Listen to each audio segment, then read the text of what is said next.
US లో doctor గా స్థిరపడాలని అనుకుంటున్నారా? అయితే అతి తక్కువ ఖర్చుతో ఎగ్ ప్లస్ తో సాకారం చేసుకోండి.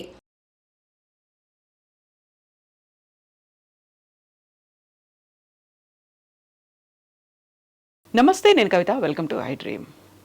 రాసుల గురించి మాట్లాడుకుంటున్నాం. ప్రస్తుతం మనం మాట్లాడుకోబోయే రాశి మిథున రాశి. మిథున రాశికి సంబంధించి వివరాలు, విశిష్టత అందించడానికి మనతో పాటుగా ఉన్నారు గాడేపల్లి వీరభద్ర శర్మ గారు. శర్మ గారు, నమస్కారం. నమస్కారం అమ్మా. ఎలా ఉన్నారు మీరు? బాగున్నాను తల్లి. ఇప్పుడు మనం మిథున రాశి గురించి మాట్లాడుకుంటే మనకి తెలుగు రాశులు 12 ఉన్నాయి. అందులో మిథున రాశిని మాత్రమే దంపతుల రాశి అని ఎందుకు పిలుస్తారు? అమ్మా, ముందుగా మిథున రాశి గురించి మనం మాట్లాడుకున్నట్టయితే కనుక మిథున రాశిలో 3వ పాదం 4వ పాదం మృగశిర నక్షత్రాలు ఉంటాయమ్మా. అలాగే ఆరుద్ర నక్షత్రానికి సంబంధించి 1, 2, 3, 4 పాదాలు ఉంటాయి. అలాగే పునర్వసు నక్షత్రానికి సంబంధించి 1, 2, 3 పాదాలు ఉంటాయి. వీరందరూ కూడా మిథున రాశి జాతకులు. మిథునము అనగా దంపతులు అని అర్థం. మిథునము అనగానే దంపతులు అని అర్థం. అంటే కాంతి అంటే కనుక సూర్యుడు కాంతే, చంద్రుడు కాంతే, మనం వెలిగించే దీపం కూడా కాంతే. అలాగే సంస్కృతంలో మిథునం అంటే కనుక దంపతులు అని అర్థం. అలాగే రాశులలో వృశ్చికం అని చెప్పనేసి ఉంది. వృశ్చికం అంటే తేలు అని అర్థం. అలాగా అంటే ఆ యొక్క సింబల్ అనేటువంటిది ఆ రాశి మీద అలా ప్రచురించడం తరతరాల నుంచి వస్తున్నటువంటి సాంప్రదాయంగా ఉంది. అలా మిథునం అంటే దంపతులు అని అర్థం. ఆ దంపతులు మిథునానికి సంబంధించినటువంటి స్థితిలో వాళ్ళిద్దరూ కూడా సుఖ సంతోషాలతో దంపతులు ఉండాలనేటువంటిది ప్రమాణంగా అది ఆచరిస్తున్నటువంటి ఒక సాంప్రదాయం అన్నమాట. సో మిథున రాశి వాళ్ళు ఈ యొక్క మృగశిర నక్షత్రానికి సంబంధించి 3, 4 పాదాలు, ఆరుద్ర నక్షత్రం 4 పాదాలు, పునర్వసు నక్షత్రం 1, 2, 3 పాదాల రాశుల వాళ్ళు, ఆ నక్షత్రం వాళ్ళు ఈ యొక్క మిథున రాశిలో ఉంటారు. మిథున రాశికి అధిపతి బుధుడు. నవగ్రహాలలో బుధుడు అనేటువంటి ఆయన మిథున రాశికి అధిపతి. సాధారణంగా మిథున రాశిలో జన్మించినటువంటి వాళ్ళు వాక్చాతుర్యం చాలా బాగుంటుంది. వాళ్ళు చాలా మంచిగా మాట్లాడడం, వాళ్ళ యొక్క మాట తీరుతో దేనినైనా సరే ఆకర్షించుకోగలగడం, ఆ మాట తీరుతో ఏదైనా సరే సాధించగలగడం ఆ యొక్క మిథున రాశికి సంబంధించి బుధుడు అధిపతి కాబట్టి మంచిగా మాట్లాడే చాతుర్యం అంతా కూడా బుధుడు ప్రసాదిస్తాడు. అంటే ముందుగా ఒకళ్ళ స్నేహం పరుచుకోవాలనుకున్నా, వారు చేసేటువంటి వృత్తిలో వారు రాణించాలన్నా ముందుగా మాట్లాడడం రావాలి, మంచిగా మాట్లాడడం రావాలి.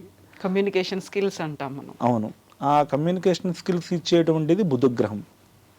అంటే వాడు ఒక వస్తువుని ఎక్కడి నుంచో పట్టుకొచ్చి ఆ వస్తువు మీద కొంత లాభం వేసుకుని ఆ వ్యాపారం బాగా లాభసాటిగా చేయాలంటే కనుక బుధగ్రహం బాగుండాలి. అంటే ఇప్పుడు మనం కూడా ఒక 4 ఉన్నారనుకోండి, వాళ్ళు ఉన్నటువంటి వాళ్ళు మాట్లాడేటువంటి తీరును బట్టి మనం వాళ్ళని ఈ పనికి వీళ్ళని ఉపయోగించవచ్చు అని చెప్పేసి మనం కొంతమందిని నియమించుకోవడం జరుగుతుంది. అలాంటి వాళ్ళకి ఈ యొక్క వాక్చాతుర్యం చాలా బాగుంటుంది. బుధగ్రహం బాగున్నటువంటి వాళ్ళకి వాళ్ళ వ్యాపారాలు కూడా బాగా లాభసాటిగా చేస్తారు. వాళ్ళ యొక్క మాట తీరుతో దేనినైనా సరే సాధిస్తారు. కొంతమంది మాట్లాడితే సరిగ్గా అర్థం కాదు, కొంతమందికి నత్తి, కొంతమంది వాళ్ళు మాట్లాడితే కూడా మనకు సరిగ్గా కొన్ని మాటలు అర్థం కావు. అంటే జాతకంలో బుధగ్రహం అనేటువంటిది సరిగ్గా బాగుండకపోతే కనుక వారు ఆయా ఇబ్బందులు పడుతుంటారు. వారి మాట తీరుతోనే కొంతమంది శత్రువులను కూడా ఏర్పాటు చేసేసుకుంటుంటారు. బుధగ్రహం సరిగ్గా జాతకంలో బాగుండకపోతే. అదే బుధగ్రహం జాతకంలో బాగుందనుకోండి, ఇంకా వాళ్ళు అందరితో కలిసిపోతారు. మనం ఎంత పని ఉన్నా కానీ ఇప్పుడు కొన్ని పాటలు ఉంటాయి, చాలా మాధుర్యంగా ఉంటాయి, అవి వినే కొద్దీ వినాలనిపిస్తుంది. వాటికి కూడా అర్థం ఉంటుంది. అంటే ఏదో పాడేయడం కాదు, ఒకదానికొకటి ఒక సెంటెన్స్కి ఇంకో సెంటెన్స్ కలిపి అది మాట్లాడితే, అది కలిపితే ఒక మంచి పద్యం, మంచి పాట అవన్నీ ఏర్పడతాయి. ఇప్పుడు ఉదాహరణకి బమ్మెర పోతన్న గారు ఉన్నారు. ఆయన భాగవతం రచించారు, వీరభద్ర విజయం కూడా రచించారు. ఆయన రచించినటువంటి కావ్యాలలో భాగవతం అనేటువంటిది చాలా ప్రసిద్ధికెక్కింది. భాగవతంలో ఏ పద్యం మనం ముట్టుకున్నా, ఏ పద్యం మనం విన్నా సరే ఇంకా పరవశించిపోవడమే. అలా వైకుంఠపురంబులో నగరిలో నామూల సౌదంబుదాపల మందార వనాంతరామృత సరప్రాంతేందు కాంతోపలోత్పల పర్యంక రమా వినోదయగుణాపన్న ప్రసన్నుండు విహ్వల నాగేంద్రము పాహి పాహి అని గుయ్యాలించి సంరంభి అయి. భాగవతంలో ఒకనొక పద్యం అంటే భాగవతం గురించి ఎందుకు మాట్లాడుతున్నారు బుధగ్రహం గురించి అంటే కనుక బుధుడికి అధిష్టాన దేవత విష్ణుమూర్తి. జాతకంలో బుధగ్రహం సరిగ్గా బాగుండకపోతే కనుక ప్రతిరోజు కూడా భాగవతంలో ఏదో ఒక పద్యం వినడం, ఒక పద్యం చదవడం, విష్ణు సహస్రనామాలు వినడం, విష్ణు సహస్రనామాలు చదవడం, ఇలా చేయడం వల్ల బుధగ్రహం బాగా యోగిస్తుందండి. బుధగ్రహం యోగించాలి అంటే కనుక అధిష్టాన దేవతలు విష్ణుమూర్తే. బుధగ్రహానికి సంబంధించి ఒకానొక మంత్రం ఉంటుంది. ఓం ఉద్బుద్ధ్య స్వాగ్నే ప్రతియా గృహేణమిష్టాభూర్తే సగం సృజేధామయంచ అనేటువంటి ఒక వేదమంత్రం ఉంది. ఆ వేదమంత్రం చెప్పిన తర్వాత మళ్ళీ బుధగ్రహానికి అధిదేవత ప్రత్యధి దేవత అని చెప్పనేసి ఉంటాయి. అందులో అధిదేవతగా విష్ణువుని, ప్రత్యధి దేవతగా నారాయణుణ్ణి చెప్పబడింది. అయితే అది కూడా మొత్తం అంతా కూడా విష్ణువు యొక్క అధిష్టాన దేవత అనేటువంటి తత్వంలోనే ఆ బుధగ్రహం అంతా కూడా ప్రసరిల్లుతూ ఉంటుందండి. చూడండి, దేవతలు కూడా కొన్ని ఆపదలు వచ్చినప్పుడు కూడా ఆదుకోవడానికి విష్ణుమూర్తి వస్తుంటారు. అంటే ఆయన యథార్థానికి చెప్పాలంటే కనుక సృష్టి స్థితి లయలు, సృష్టి బ్రహ్మ, స్థితి అంతా కూడా విష్ణుమూర్తి, లయ అంతా కూడా పరమేశ్వరుడు. ఈ స్థితి అంటే ఇప్పుడు నడవాలి. ఇప్పుడు మనం టీ తాగాలి, కాఫీ తాగాలి, పాలు తాగాలి, మంచినీళ్ళు తాగాలంటే కనుక ఆ స్థితి అంతా కూడా ఇచ్చేటువంటిది మాతృస్వరూపంగా విష్ణుమూర్తే. అదంతా అలా ఇవ్వాలి అంటే జాతకంలో బుధుడు బాగుండాలి. అంటే మనం చేసే వ్యాపారం కలిసి రావాలంటే బుధగ్రహం బాగుండాలి.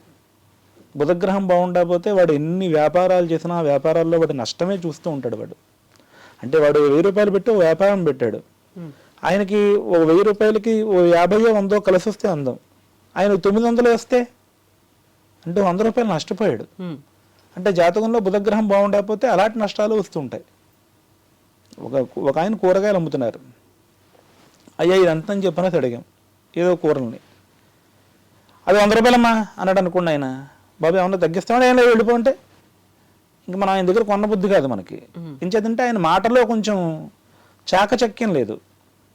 పర్లేదు అమ్మా అని చెప్పి 110 రూపాయల ముందు చెప్పేది ఆయన నువ్వు 100 రూపాయలకి అయితే ఇవ్వగలుగుతానంటే కానీ మనం కూడా కొంటాం, మనకు సాటిస్ఫాక్షన్ ఉంటుంది. అంటే ఆయన ఖరాఖండిగా చెప్పేసి కొంచెం విసుక్కున్నట్టు కసుక్కున్నట్టు మాట్లాడాడు అనుకోండి, మనం రేపొద్దున ఇంకో వస్తువు కొనాలన్నా సరే ఇంకా ఆయన దగ్గరికి వెళ్ళలేం. అంటే జాతకంలో బుధగ్రహం బాగుంటే కనుక అటువంటి ఇబ్బంది రాదండి. వాళ్ళు చాలా చాకచక్యంగా వ్యవహరిస్తారు. ఆ వ్యవహారంలో చాలా మెళుకువలు ఉంటాయి. తద్వారా వాళ్ళు జీవితంలో మంచి స్థాయిని చేరుకుంటారు. విద్యార్థులకు కూడా ఒకసారి వాళ్ళు విన్నారంటే కనుక దాన్ని పట్టేసుకుంటారు. ఏకసంతాగ్రాహి అంటే ఒక్కసారి విన్నారంటే కనుక దాన్ని పట్టేసుకోవడం ఏం కదాన్ని. చాలా తెలివితేటలతో కూడుకున్నటువంటి వాక్చాతుర్యం అంతా కూడా స్థితి అంతా కూడా బుధుడే ప్రసాదిస్తాడు. అలాగే బుధుడికి సంబంధించినటువంటి 3 నక్షత్రాలు ఉంటాయి. ఆశ్లేష, జ్యేష్ఠ, రేవతి. ఈ 3 నక్షత్రాల్లో జన్మించినటువంటి వాళ్ళు మొట్టమొదటి జీవితం వాళ్ళ ప్రారంభమే బుధ మహాదశతో ప్రారంభమవుతుంది. అలాగే కన్యా రాశి, మిథున రాశి, ఈ 2 రాశులకి కూడా అధిపతి బుధగ్రహమే. అంటే వాళ్ళు చాలా తెలివితేటలతో ఉంటారు.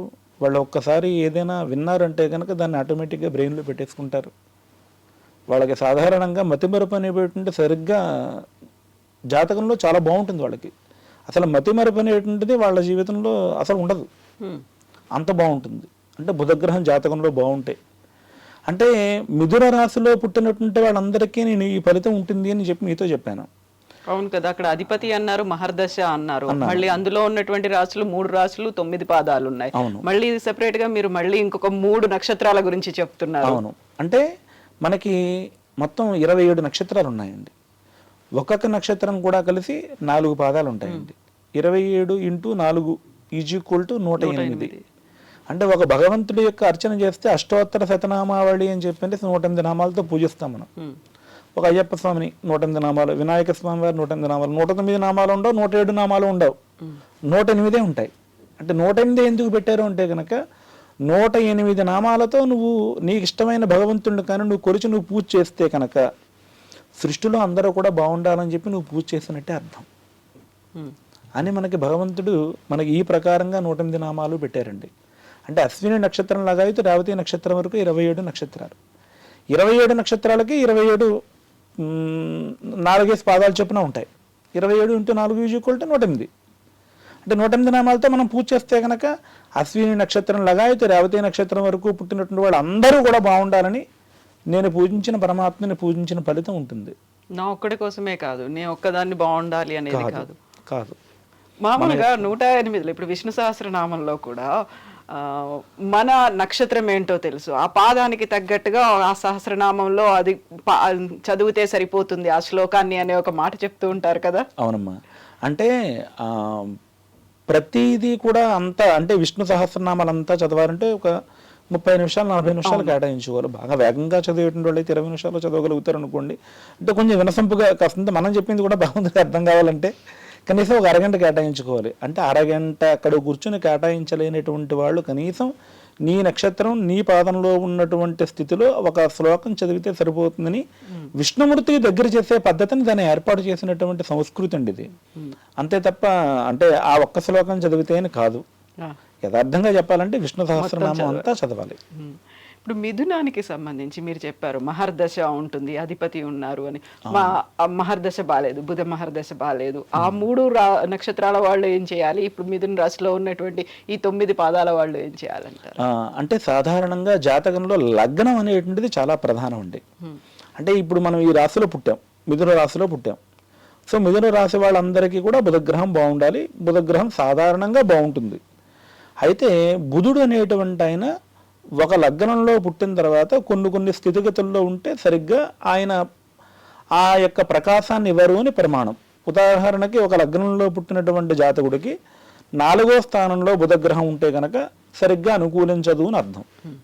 అలాగే మీనరాశిలో ఉంటే బుధుడు, మీనరాశి కానీ మీన లగ్నంలో కానీ జన్మిస్తే కనుక బుధుడు సరిగ్గా అనుకూలించడం అని ప్రమాణం. అంటే మీన లగ్నం అనేటువంటిది బుధగ్రహానికి నీచ. అంటే ఈ యొక్క 12 రాశుల్లో 12 లగ్నాలు ఉన్నాయి మళ్ళీ వీటిలో. అంటే ఇప్పుడు ఉదాహరణకు రాశి ఉంది, ఆ రాశి కాకుండా ప్రతిరోజు కూడా మనకు జరిగేటువంటి యొక్క జీవిత చక్రంలో ఇప్పుడు ఉదాహరణకి ఇప్పుడు కర్కాటక లగ్నం నడుస్తుంది. అంటే కర్కాటక లగ్నం చంద్రుడికి చాలా మహోచ్చ, కుజుడికి నీచ. ఉదాహరణకి మీన రాశి వాళ్ళకి మీన లగ్నానికి మీన లగ్నంలో బుధుడు సంచరించినా సరే ఆయన నీచ అక్కడ మీనంలో సంచరించడం వల్ల. అంటే అది ఎందుకు నీచ అంటే కనుక దానికోసం మళ్ళీ మీకు విరిగా చెప్పాలి. అంటే ఆ యొక్క మీన లగ్నానికి ఎందుకు ఆయన అక్కడ ఉన్నారు అంటే కనుక దానికోసం ఇంచుమించుగా మనకు గంటన్నర పట్టేస్తుంది. అంటే దాని గురించి మొత్తం అంతా విధానం అంతా చెప్పాలి కాబట్టి. సో 4వ స్థానంలో బుధుడు ఉంటే కనుక సరిగ్గా అంత ప్రకాశవంతంగా ఉండడు. అలాగే మీనరాశిలో కానీ మీన లగ్నంలో కానీ జన్మించినటువంటి వాళ్ళకి సరిగ్గా బుధుడు అంత అనుకూలంగా ఉండడం అనేటువంటిది ప్రమాణం. ఒకవేళ బాలేదు అనుకోండి, బుధుడిది మహర్దశ కావచ్చు, అధిపతిగా కూడా ఆయన అనుగ్రహాలు బాలేవు అనుకుంటే ఏం చేయాలి? బాగుండాలి అంటే కనుక మేనమామని బాగా ఆదరించడం, మేనమామతో విసుక్కోకుండా ఉండడం, మేనమామ గారిని కూడా తండ్రితో సమానంగా ఆయన్ని కూడా ఆదరించడం, ఆయనకి నమస్కారం చేయడం చేస్తే మేనమామతో చాలా దగ్గరగా ఉంటే బుధగ్రహం బాగా యోగిస్తుంది. బావ అనేటువంటి వరుస అయినటువంటి వాళ్ళు అంటే ఉదాహరణకి మా అమ్మగారి యొక్క అన్నయ్య గారి యొక్క అబ్బాయిలు ఉంటే కనుక నేను వాళ్ళతో బాగా స్నేహంగా ఉండడం వల్ల వాళ్ళ మీద ఎటువంటి శత్రుత్వం లేకుండా వాళ్ళతో చాలా స్నేహంగా ఉంటే కనుక బుధగ్రహం బాగా యోగిస్తుంది. విష్ణుమూర్తిని బాగా ఆరాధన చేస్తే కనుక బుధగ్రహం బాగా యోగిస్తుంది. తులసి దళాలతో విష్ణుమూర్తి యొక్క ఆరాధన చేయడం, తులసి దళాలు విష్ణు సహస్రనామయుక్తంగా చదివి ఆయన పాదాల దగ్గర పెట్టడం చేస్తే కనుక బుధగ్రహం బాగా యోగిస్తుంది. అంటే జాతకంలో చాలా ఇబ్బంది జరిగేటువంటి పరిస్థితి ఏదైనా బుధుడు ఇవ్వాల్సిన పరిస్థితి ఉంటే కనుక ఇవి చేయడం ద్వారా బుధగ్రహం బాగా యోగిస్తుంది. సో ఇవే రెమెడీస్, ఇంకింతకు మించి చేయాల్సిన అవసరం లేదు. అంటే చేయాలంటే జాతకరీత్యా బుధుడు బాగుండకపోతే కనుక విష్ణుమూర్తి అభిషేకం చేయించవచ్చు చక్కగా పాలతో, లక్ష్మీనారాయణ స్వామి వారికి అభిషేకం చేయొచ్చు. జాతకంలో బుధుడు మరీ నీచబట్టేస్తే కనుక బుధగ్రహానికి జపం 17,000 సంఖ్య జపం చేయించడం, 1700 తర్పణాలు చేయించడం, 170 సార్లు ఆ బుధగ్రహానికి హోమం చేయించడం అనేటువంటిది ప్రమాణంగా ఉంది. పెసలు దానం ఇవ్వాలి. పెసల్ని దానం ఇస్తే కనుక బుధగ్రహం బాగా అనుకూలిస్తుంది. గ్రీన్ అంటే బుధగ్రహానికి సింబల్గా చూస్తారు కాబట్టి ఆ పెసర అనేటువంటి బుద్ధుడికి సంబంధించినటువంటి స్థితి. నమస్కారం శర్మ గారు. రమేశ్వర.